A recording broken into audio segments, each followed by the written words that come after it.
Welcome to HeadLocke, the official podcast of the John Locke Foundation. I'm Mitch Kokai. It's no secret that government has created sometimes inexplicable rules, regulations, and laws linked to alcohol. A new book highlights some of those restrictions while also giving people a bit of fun. The book is titled Give Me Liberty and Give Me a Drink. And check out the subtitle, 65 Cocktails to Protest America's Most Outlandish Alcohol Laws. The author of that book is Jarrett Dieterle. He is Director of Commercial Freedom at the R Street Institute. Welcome to HeadLocke. Thank you very much for having me. I appreciate it. So, first of all, great title. We usually hear Give Me Liberty along with Give Me Liberty or Give Me Death. I think Give Me Liberty and Give Me a Drink is probably something more people would buy into. It's probably true today. Yeah, I actually came up with the title inspiration because I live just outside Richmond, right near actually where Patrick Henry, who said "Give me liberty or give me death," was born here in Scotchtown and gave that speech in downtown Richmond at St. John's Church. So yeah, it was definitely a play off that, but updating it for the times because as I like to joke, we've updated a lot of our laws and in good ways, some of them bad ways, but we've had a lot of updates to laws, but alcohol laws have kind of been this glaring exception to that. What prompted you to put this book together? Yeah, well, I study alcohol policy as part of my role at R Street and study kind of some of the protectionist and cronyist laws that exist. Again, I really think even more so in the alcohol space, really, than in many others. And there's a lot of cronyist laws out there. But I studied it and I got to talking with the distillers and brewers and producers of alcohol and realized what kind of a systemic problem it was. And it was just all over the country. And it doesn't matter, political ideology or red state, blue state, or any of that. Just every state has its share of just these crazy laws that really hurt people that are trying to produce spirits. And something I cared about, not just because I like to have an occasional beer or cocktail, but also because those people create jobs and economic growth for us. And they are part of our communities. They become little community hubs. Everyone likes going to the brewery. So the more I looked into it and talked to those people, I just realized there's kind of a need to talk about that in more of a large scale format. But also since it's alcohol, it's a fun topic at the end of the day. And so I thought it'd be fun to kind of parody it and match each of the bizarre laws that exist out there with a cocktail recipe so people could at least have a drink while they're being outraged. Well, I look at the subtitle and it says 65 cocktails. If I'm reading this correctly, then you spell out 65 different bizarre or outlandish laws? Yeah, so I picked, first of all, I did one from each state, so 50 right there because I thought it was important, again, to demonstrate that this isn't a problem unique to certain parts of the country. It's everywhere. But there's so much to choose from that I couldn't help myself adding in more. So it was actually pretty. People have asked me how difficult it was, and in some ways it was difficult to get that many together, but in other ways it wasn't as hard as it should have been because there was just a lot to choose from. So I wanted to really demonstrate the variety. Some of these things are retailing laws that affect restaurants or liquor stores. Some of them are, again, things that affect the actual producers of alcohol and how they produce it. Things that affect us as consumers. So I wanted to really have a lot to really demonstrate how widespread it was throughout all layers of the system of alcohol. The United States has a long history with alcohol laws. People have been drinking alcohol since long before there was a United States.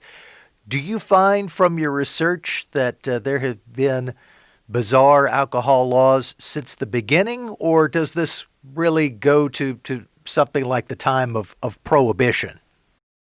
Most of the ones we have today do derive from the post-Prohibition era, and that's really because that was the point in time where the federal government, by and large, with some exceptions for things like labeling and taxes, got out of the business of booze and essentially transferred that power to the state and local governments. And so a lot of the stuff we deal with today really that was kind of that pivot point that happened post-Prohibition. All the crazy laws we see today, like, in Indiana, gas stations can only sell warm beer. They can do beer, but they can't put it in a refrigerator. Or, states like Massachusetts or North Carolina that are really restrictive with happy hours, things like that. Virginia, says you can't mix beer and whiskey together at a restaurant and serve it to a customer, a Boilermaker, as some people call it.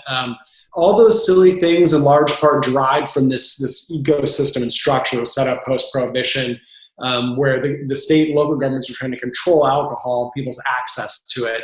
People, I think that after Prohibition went away, that all the temperance forces went away. And that's not what happened. They still existed. They wanted to control alcohol. They just stopped lobbying Congress and started lobbying state legislators and local governments. And so, in large part, that's where that still came from, and why we still have it. We still have a hangover, if you pardon the pun, from that era, and we haven't fully gotten out of that shadow, really, even though that's now almost 85 years since Prohibition ended. But that's where it really derives from mostly. Jarrett Dieterle is Director of Commercial Freedom at the R Street Institute. He also writes regularly about alcohol-related issues for the Richmond Times-Dispatch. And Jarrett, we've talked about some of the policy implications so far. Now let's get into the fun. This is a book about 65 outlandish laws and also 65 cocktails. You alluded to some of these bizarre laws, but if you had to name, for people who don't know the subject very well, the most bizarre law that you spell out in this book, what is it? I referenced it actually earlier. Again, there's a lot you could choose from, but it's funny. A lot of states have restrictions that grocery stores, for example, can't sell beer. You see that in multiple states. Indiana is unique, at least as far as I've been able to find, that they allow stores like gas stations or convenience stores to sell beer, but they actually do require it to be at room temperature. You can refrigerate wine if you own one of those stores, but you cannot refrigerate your beer. And they actually, some of the gas stations there applied for restaurant permits and started installing like a table or two. They're selling like hot burritos on site to get around that. Because restaurants, they can refrigerate beer. And I just think it's just such a great example of how goofy the system can get, and for what. What are we ultimately protecting when every other state allows cold beer to be sold at most stores that are selling alcohol? Again, some of them will restrict what type of store, but if they're going to do it, they don't regulate the temperature. So it really hits to the core of a lot of what you find in alcohol, which, everyone knows that alcohol probably needs some rules around it, right? We don't want people to drunk drive. We don't want people to have, abuse disorders, but so much of these laws, and all the ones I talk about in my book, they really have nothing to do with public health and safety. They're not actually protecting anyone. And so I use that one as kind of an example. That another one is, again, as I referenced earlier, is Virginia. They originally didn't allow sangria, so you can't mix, brandy and wine, traditional sangria recipe. You can't mix that together up until 2008. They changed that because they realized that was pretty silly, but they still said that, beer cocktails, which are becoming popular, where you mix a beer with a spirit, those are still illegal. And it's just like, why? Why are we stopping that? Other states can do it. They don't have any more instances of problems and social harms with alcohol when they're allowing that. So I think that those two in particular, to me, have always just been really good examples of kind of making people wonder, what are we doing here, and why don't we spend a little more time trying to update things to make life easier for people in the industry. Since HeadLocke is tied to the John Locke Foundation and we are in North Carolina, I should ask you, what do you detail regarding North Carolina in this book?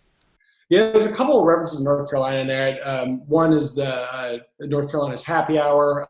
You can do food discounts there, but they are skeptical of alcohol discounts for happy hour, to put it kindly. Also, I think it's hilarious in North Carolina that, and again, this may not be enforced everywhere. That's the other thing, but it is on the books.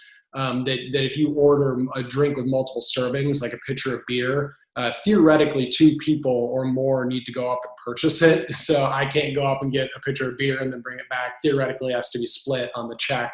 Again, the enforcement's probably not always 100% on stuff on that. A lot of the restaurants may not even know about it. But those are two things I focused on with North Carolina that have to do more with the restaurant space than anything, and are just, what are we trying to protect there? It doesn't make any sense. Virginia, one person in Virginia where I live can go get a beer pitcher and it's not hurting anyone. You still can't overserve people, obviously, but what's being protected there, and really with happy hours the same way. Massachusetts is probably the most famous state for its ban on happy hour, even more than North Carolina.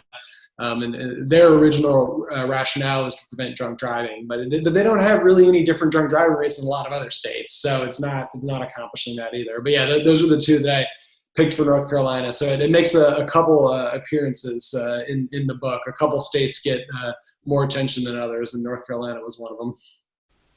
Well, I don't want you to have to give away any of your recipes. People can get the book or find the book somehow and read it. But give us a sense of some of your funny cocktail concoctions that you come up with to go along with some of these crazy rules. Yeah, definitely. As I said, I tried to, in large part, have the recipes be inspired by the laws. Washington State's law is a good example. They have a rule that if you go on site to a distillery there and you want to buy some of their products, either in cocktail form or just a little sip of whiskey, for example, that they only can actually serve 2 ounces per day per customer.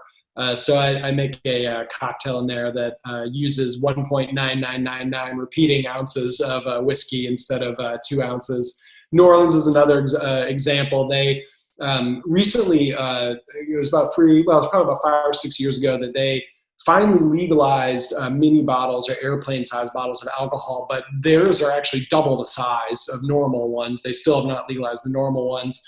So I actually had a bartender from New Orleans help me do a kind of batched cocktail that could be transported in mini bottles, and then you could go on the plane and mix it with some spirits there and make a fancy cocktail. So just a couple examples. I tried to, again, have fun with it, but also underscore kind of the absurdity of a lot of the rules that aren't really accomplishing very much. Now, I imagine one potential outcome of this book is to give people some fun ideas of things that they can put together for drinks. But from the perspective of someone who follows alcohol policy and would like to see a more normalized or commonsensical approach, what do you hope this book does, if anything, to improve alcohol policy? Yeah, I tried to have a lot of fun with it, as we talked about, but also there's some real parts about the book, some serious parts too. Part of it, to your point, is actually I have a couple mini profiles throughout the book of different people that are in the alcohol industry that have actually struggled with these things and their stories, and they allowed me to feature those. And I tried to show people that it's fun to joke about, but at the same time it has real costs to real people behind it. And then at the end, I try to kind of briefly point the way towards where we could go, and I kind of call it a rule of reason.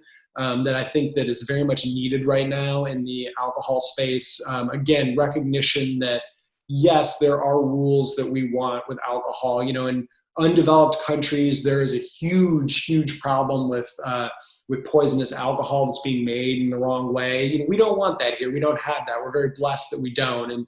And reasonable inspections and other kind of guarantees to ensure that's not happening, that's appropriate. Having laws that make sure that I don't drink a bunch of alcohol and go on the road and hurt somebody else, that's appropriate.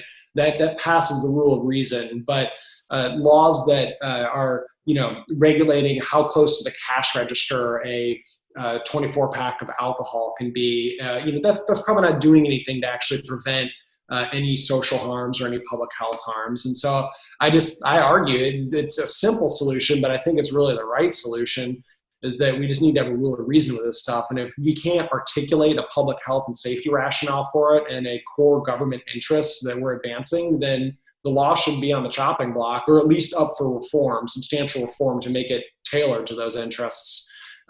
Too much of what we have in the alcohol space is just totally unchained from any kind of a compelling government interest. And so I think that's really the way forward. It's not the most glamorous solution, perhaps, but it really is a root and branch approach that is like that I think is needed for alcohol. So that's what I hope comes out of it. I hope people realize that that's the situation and start going to their voting booths and trying to push for more reforms for it. That's why we all do what we do, I guess, in the policy space, and that's very much why I did this. So, the book once again is titled "Give Me Liberty and Give Me a Drink: 65 Cocktails to Protest America's Most Outlandish Alcohol Laws." Its author is Jarrett Dieterle. He is Director of Commercial Freedom at the R Street Institute. Thanks so much for joining us.